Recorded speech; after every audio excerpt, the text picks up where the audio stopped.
evening. We are coming to you live from the Results Operations Center in Tshwane, or as we call it, The Rock. My name is Adriaan Basson. I'm the editor-in-chief of News 24, and I'm joined here tonight by my esteemed political editor colleague Qaanitah and Davie Scholes, our resident election. And it is election day. It is 6:30 p.m. You still have 2.5 hours to vote if you haven't voted. So please just finish watching us and then rush off to your elections polling station, because it is important to vote. It is important to vote. Every 5 years you get a chance to change your councillor, to fire your mayor. Please do it if you can.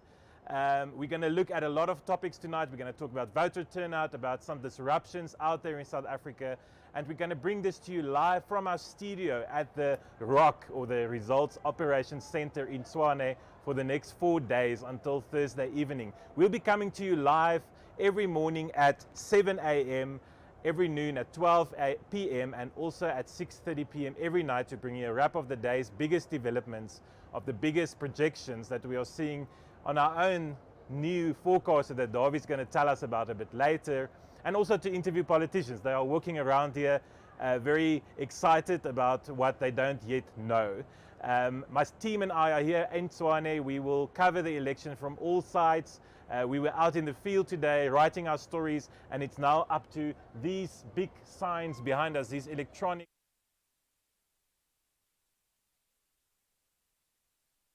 We'll be there to bring you that news on News 24. Qaanitah and Davie, how do you feel? It's been a...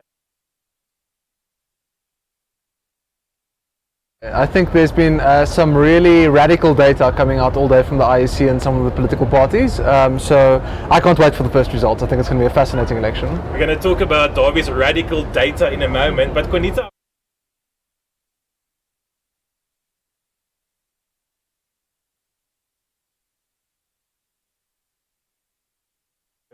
that the DA is, I almost said leader, but she's not the leader, officially at least. The DA's federal chairperson, Helen Zille, was forcibly removed from a polling station at Fernwood Primary in Bettelsdorp, which I believe is just north of Qaanitah. Yeah. Do you know what happened there? Yeah, so Helen Zille has been in that area. She's pretty much relocated to Nelson Mandela Bay for the election campaign, as the DA tries very hard to get a majority in Nelson Mandela Bay. She's going from voting station to voting station. We understand that the ANC had complained that she was canvassing votes in the queue, and that's when a police officer, which the DA has identified as a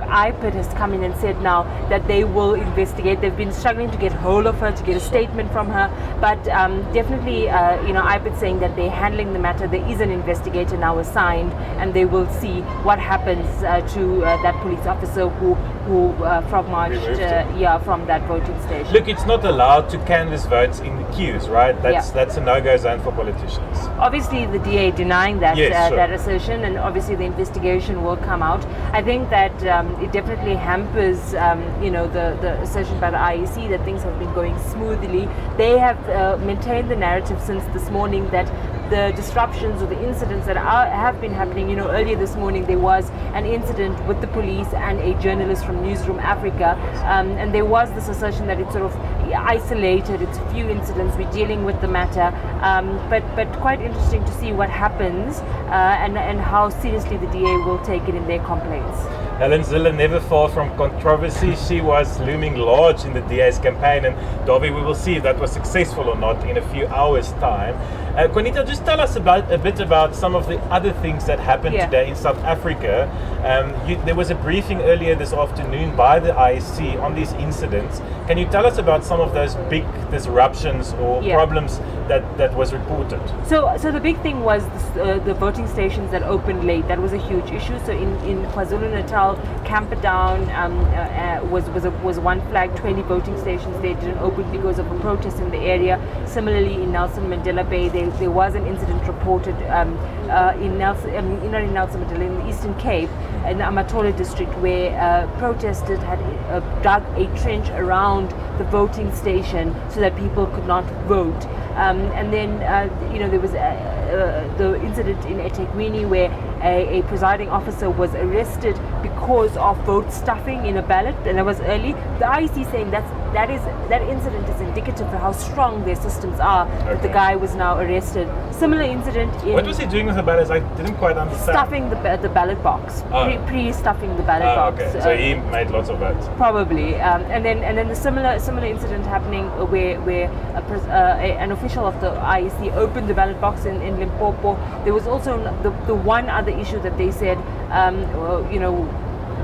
characterized this voting day was the voting management devices that were slow. But they underplayed it. The IEC had underplayed it. Yes. But the anecdotal evidence proves that it was a massive problem. I want us to talk about those machines. So if you voted today already, I voted early this morning. Yeah. And there was a new machine because I went in, I stood there with my ID book, and there was the friendly guy at the door who scanned my barcode in my ID book, right? Or then the ID cards. And then normally the next process is the voter roll, where your name is on a big piece of paper. They draw a line through your name when you show your ID. But now there was a new process this morning. There was this device. It almost looked like an iPad of sorts. Yes. And in my case, a lady put in my ID number into this device. Is that what you're talking about? Yes, so that device, that's new. The IEC rolled it out this elections, and what that has helped them is giving them real-time data. That's why they could have they told us as of 12:30 noon, there were 3.5 million people who had turned out to vote. We didn't know that data in real time in the last elections. Okay. But there's been a lot of problems with that system. Over 29,000 of those machines are all over the country. They are saying that it's mostly functional, but the anecdotal evidence proves that it has slowed down voting, that a lot of voters were not picked up by the system, so a lot of glitches. And now News 24 has just reported that the Democratic Alliance has formally laid a complaint at the party liaison committee meeting. They sit just not far from where we are seated right now, where all representatives from political parties then go and talk to the IEC representatives and discuss their complaints and concerns, and that has been a big talking point this afternoon. I want us to talk a bit more about that room, because that is really the nerve center in the nerve center. Darby, but before we go there, just to be absolutely clear to our viewers as well, the errors or whatever happened with these machines today will have let me ask you, will it have any impact on the outcome of the election, on the votes counted and who I voted for this morning? Look, I think it's highly unlikely, right? I think there's no evidence that it is systematically favoring or not helping a particular party. But I think we just need to fully understand exactly what happened today. I did hear sporadically a lot of different things being challenging. So in some places, ballot papers running out. In some places, as you guys were talking about now, some challenges with the machines. I know in my voting station, the system was down for an hour or so and people couldn't vote, and then they resumed. So it sounds like it's relatively small scale, random issues that were taking place. But I think we need to get to the bottom of it. I think it's highly likely, we always have these challenges in elections. When you have 23,148 voting stations with 26. Say that slowly again, 26.204 million people voting or registered to vote, then there will be some challenges, right? Yes. So we need to see, but my sense is that not significant enough to affect the outcome, but we have to see. And the purpose of those machines, again, Qaanitah, was to, in real time, see what turnout is. Yeah. That machine had nothing to do with what you voted for in your booth and your name on the voters roll that was struck down and your scanned ID. So it's just managing the voters, the basically. Voters. But we will ask questions tonight at 7 o'clock after our first ballot box discussion. The IEC will have another briefing right here in front of at the Rock, and our reporters will then ask them the hard questions again, exactly what these machines were supposed to achieve, what the failures, the extent of the failures was, and what the impact of that will be. But Qaanitah, I want you to tell us and tell the viewers, of course they can't see, there's this room here at the back of the Rock, which is kind of see-through glass, so it's very transparent for us to see, but there's some heated debates going down in that room. Absolutely. What exactly is that? So there was a meeting at 3 o'clock, and then now there's a meeting at 5 o'clock where political party representatives are raising their concerns and the big issues. I mean, let's just think about what happened today. There was an NFP candidate attacked outside a voting station. EFF is complaining about, their party agents not given enough time because of space in voting stations. So all political parties will raise issues. The reality of it is that all parties will have complaints. It's the extent to which the complaints are, and then the response of the IEC, whether it's accurate or not. Because sometimes all it takes is a phone call to a area manager or the presiding officer to say, hey, what's going on? Stop your nonsense. But at other times it's a little bit more systemic. And again, like the DA example of the voter management devices, they're saying that's affecting people going home, and as a result, that is hampering free and fair elections, if you like. Again, it's too early to say whether it's having any massive consequence, but a concern nonetheless. And now what they're going to do before they speak to the media is sort of pull all of those complaints together and almost tabulate it so that we as journalists would know now this is what happened in this area, this is what the concerns are. I mean, earlier there were concerns about health and safety in outlying areas, so they need to come here and say, did anybody die in voting stations? What happened in relation to electricity? For example, they said in Guyana there was no electricity. It wasn't an ESCOM failure. It was hailstorm, I suppose, related. But they need to now follow up on things and say these are resolved or not. The other issue is the voting stations that opened late and ran out of ballot papers quite early. What happens? Do they stay open longer than 9 p.m.? And if so, what is the ramifications for other voting stations? And so that is why the 7 p.m. briefing is so critical, because all of these concerns are raised, and now the IEC will give answers. Okay. I must say the IEC has always, in the few hours I've been here walking around, has been impressive. The IEC staff, as I spoke about, knew exactly what was going on. And as Davy said, there are going to be glitches on a day like this, as long as it's not monumental and has a massive impact. But we will hear at that 7 o'clock briefing the extent specifically of this machine issue. And as I've said, if you have not yet voted, if you were turned away, if you ran out of ballot papers, please go back. There's still a bit over 2 hours left officially, without us knowing whether the closing time will be extended for those polls that opened a bit late this morning. Davy, I want to turn to a topic, and this is a word that you're going to hear a lot this week: turnout. Yeah. Turnout. Because this is the election about turnout, right? Yeah. So please just explain to our viewers again why turnout is so important. Sure. Maybe it's useful to start with what turnout is for people who are not political animals. So turnout basically is the percentage of registered voters who go vote. So if there's 100 people registered in a town and 50 went to go vote, then that's 50% turnout. And there's 23 million South Africans registered. 26.2 million. 26.2 million South Africans registered to vote. Exactly. Not eligible to vote. Yes, exactly. That's in fact, it's about 40 million that are eligible to vote. Yes. So just one interesting thing is we've got 14 million South Africans who could be registered, who are not registered, that have decided not to participate, which is a huge issue. But I think the one critical question for this election about turnout, actually there's two, but I'll start with the first one, is just the overall level of turnout. It seems it's going to be quite low, potentially. We have to see once the real data starts coming in, but there are a couple of things that are making it look like turnout is going to be low. So I think the IEC released the data at 12:30 this afternoon that at 14% of the country had turned out, of registered voters, had turned out by 12:30. By 4:30 they released the second wave of data that indicated that about 24% of voters, so 24% of voters had turned out by 4:30 p.m. So we were at 24% with 4.5 hours to go. In the past, in 2016, we had 58% turnout. By the end of the day, that's the last local government election. The lowest ever, I think you informed me earlier today, was in 2006, right? When it was 48%. So we were at 24% at 4:30. I think we're going to test 48 tonight. I think we're going to see once the numbers start coming in. And so that's the one interesting question, is just the overall level of turnout. And maybe one more thing to say about this is, before the election we had a registration weekend. And we could see in the new registrations a very low level of new registrations. So we had about 500,000 people registering to vote, new people.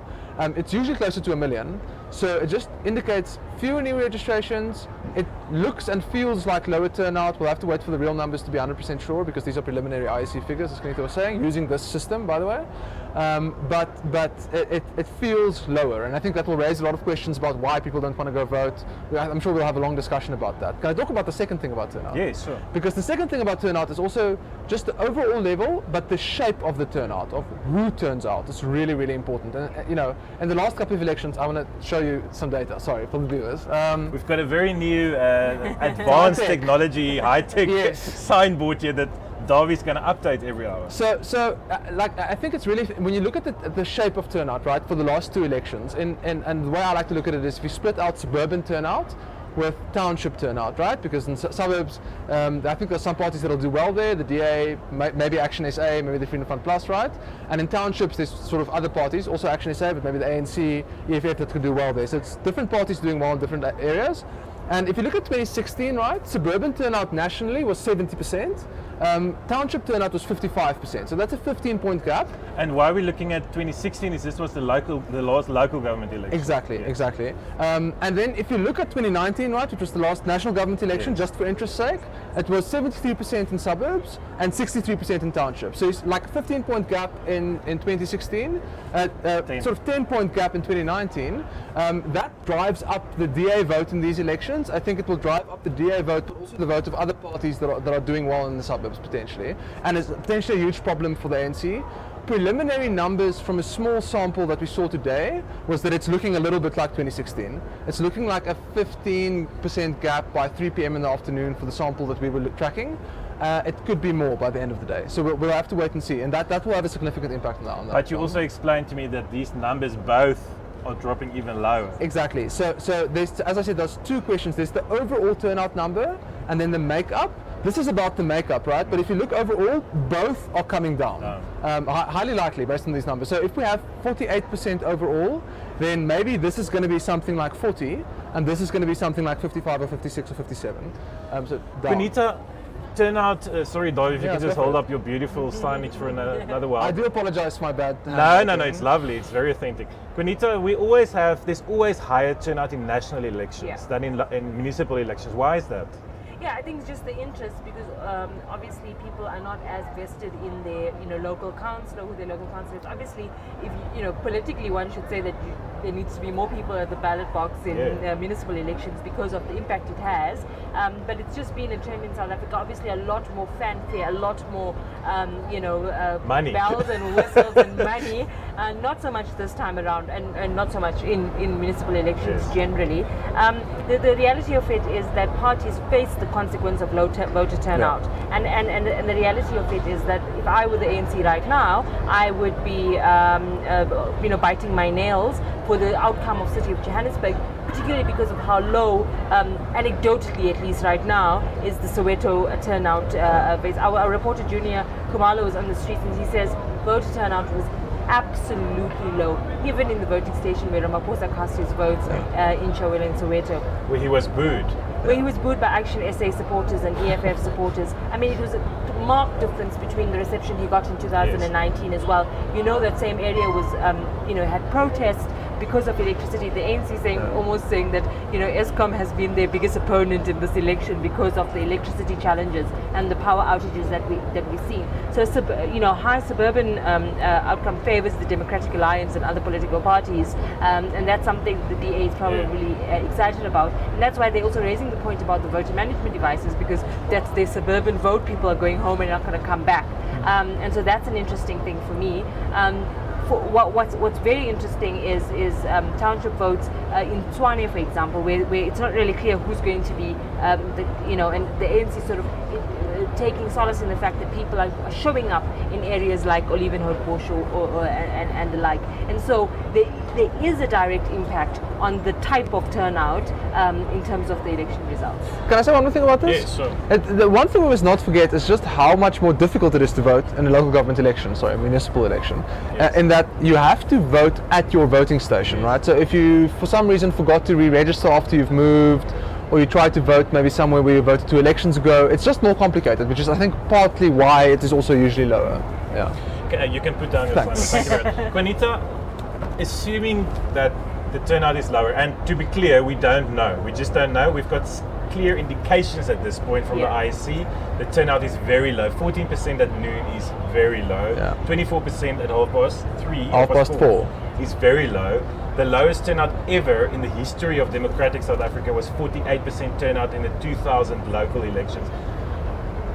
Assuming that turnout is dropping, what does it tell us about our state of politics? I think there's a lot of voter apathy, and I think we've seen it in the run-up to this elections. Also, we have to take into consideration how this election was, took place because of the Constitutional Court. It was sort of thrust on us as South Africans, and so political parties had to speed up a campaign very quickly.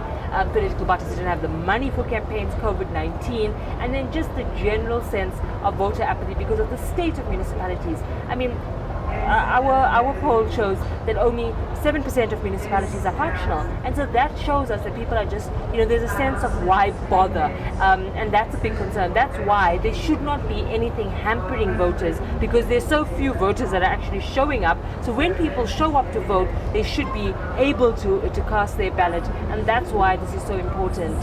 Can I make one more point about this? Sure. Is that the fascinating thing in that News 24 poll we did was, for me, actually the most meaningful number was that we asked the whole sample nationally, is South Africa on the right track or not? And 70%, 70, said South Africa's on the wrong track. I think there was 20 that said South Africa's on the right track, 10 was sort of like in the middle.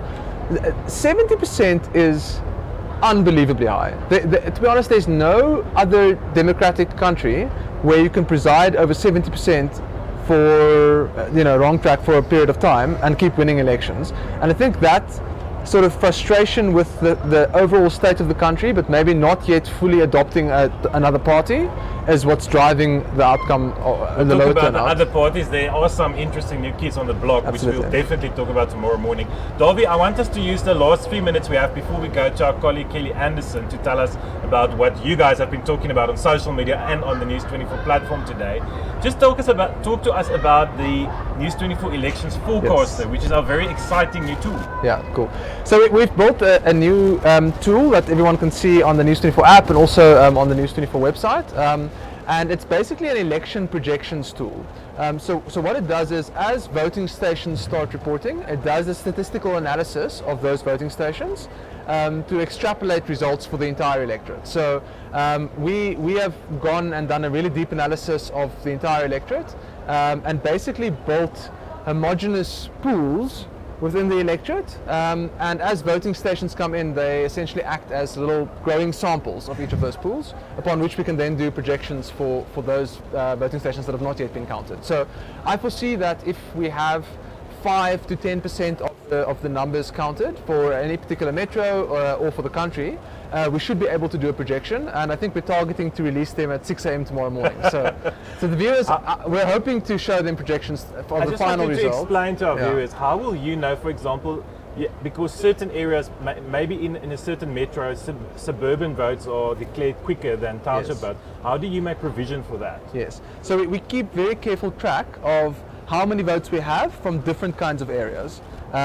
So the model actually mathematically does two things. The first thing it does is it tries to understand the shape of the electorate, so how many different kinds of people are voting, right? And then secondly, it tries to understand the voting pattern for each of those groups. So in sequence, we'll be doing those two sets of mathematics tonight once the results start coming. Qaanitah, I don't know about you, but I'm really excited about the possibility, at least, to tomorrow morning when we wake up, Davy telling us who's won the election. Yeah, but I just want to flag, Amy, that the ANC has now requested formally to the IEC that they extend voting hours. So I think you're going to be here much longer. Wow. That's quite a big move. That's absolutely a big thing, and they're saying that's a result of the faulty voter management devices. And the DA seems to not be supporting that move, but definitely something that's going to be tried now. So the ANC is panicking. They want voting hours extended, maybe because of turnout. To be honest, I'm not surprised. They are really far behind in the sample that we've got in turnout. If I were the ANC, I'd also want a longer time to try to get my voters out. Makes complete sense. Fascinating stuff. Thank you very much, Davy. We will be talking much more to you from early tomorrow morning. Qaanitah, thank you so much. We'll be reading and we'll be watching you over the next 4 days. We will now be going to our colleague Kelly Anderson, our Deputy Site and Social Media Editor, to tell us about the conversations and the polls that you, our readers and viewers, have been having today. Stay tuned, because after Kelly we go live to the IEC briefing at 7 o'clock. Watch that and join us again tomorrow morning at 7 a.m. here at News 24. Thank you so much, Adriaan. And like you said, fascinating stuff, Darby. I'm really excited to wake up tomorrow morning and to see what you have found out.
SA has been tweeted over 20,000 times today, which is pretty significant.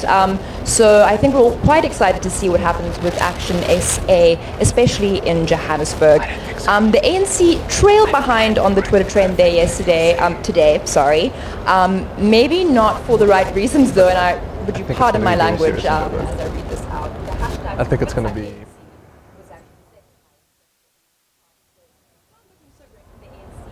But like I said, Twitter is not an exact scientific representation, and we'll have to see what happens in the next few days.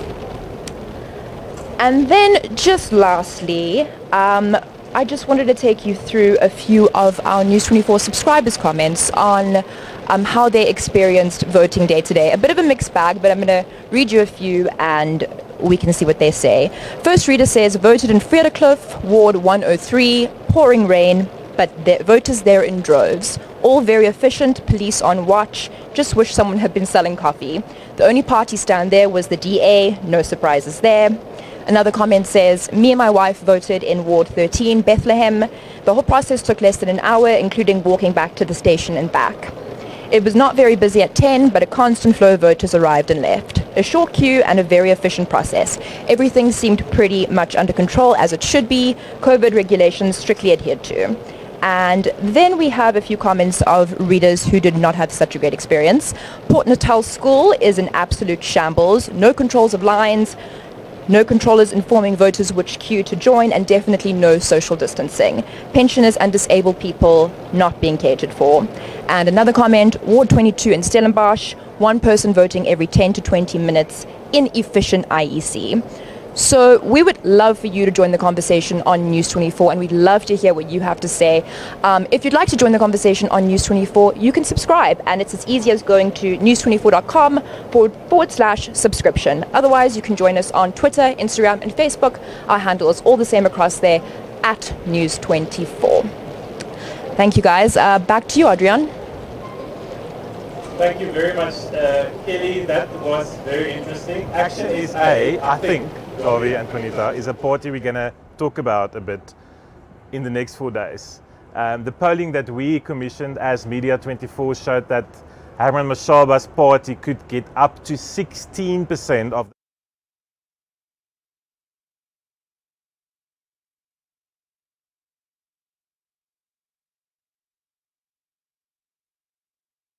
ISA is going to disrupt So things. Davi and I were talking about this earlier, and I think that it has very little to do with actually say. But this kind of vote is looking for a third option between the two elephants in the room, the ANC and the DA. And I think they will be beneficiaries of it in Johannesburg. In other municipalities, there'll be less. There'll be other parties. There'll be, whether it's independents or whether, at some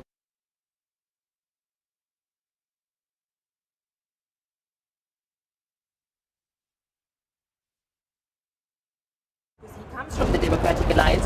We were speaking with a colleague of ours, Jan Gerber, earlier. This is the actually they ran a very DA campaign in terms of how the efficiency at least. Well, let's remember there's a lot of ex-DA people in Action SA. Michael Beaumont is I don't know what his title, the chair of the party.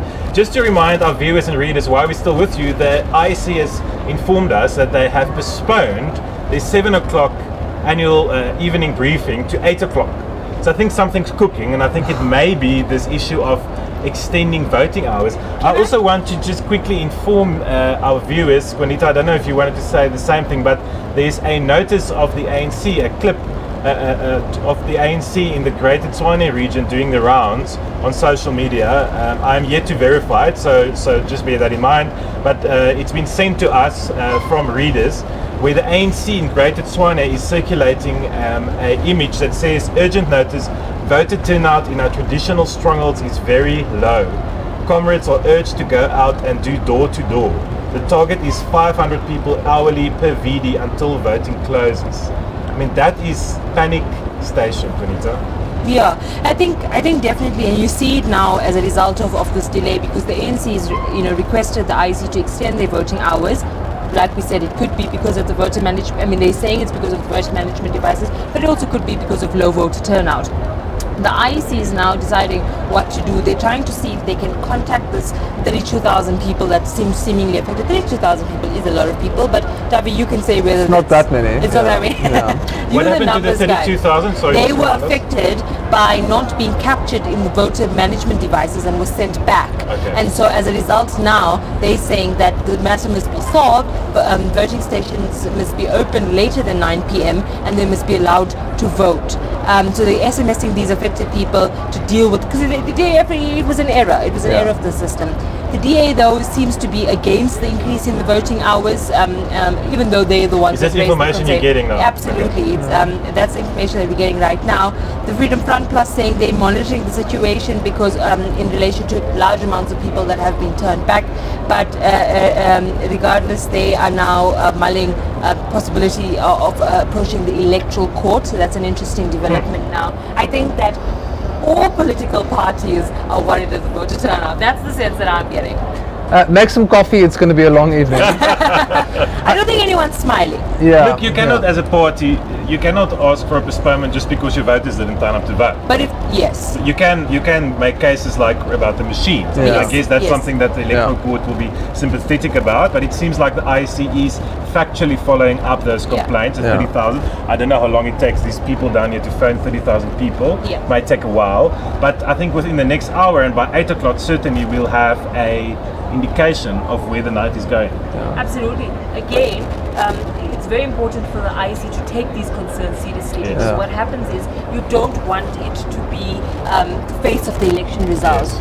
People being turned away is the worst example of free and fair elections. And so what they need to do is at least try to rectify the error, try to get people in, especially since it was a mechanical failure of a new system that was introduced. Obviously there could be questions that we can pose to the IEC about what happened to the presiding officer, discretion in all of this. Yes. What happens to, why was it so easy for these 32,000 people or so to be returned back?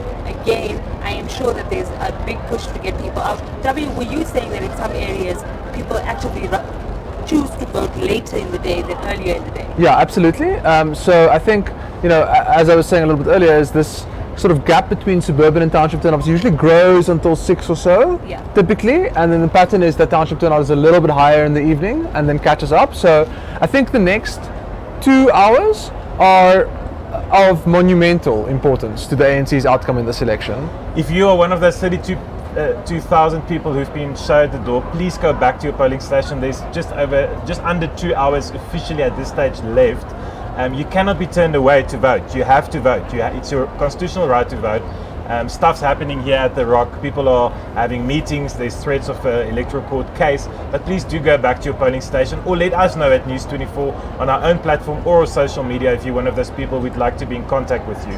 Join us again at 8 p.m. when we will be bringing that press conference live to you with more clarity on this matter. And then tomorrow morning at 7 a.m. when Davi's forecaster is going to tell us, hopefully, who has won in the big metros and elsewhere. Thank you so much for joining us. Talk to you later again.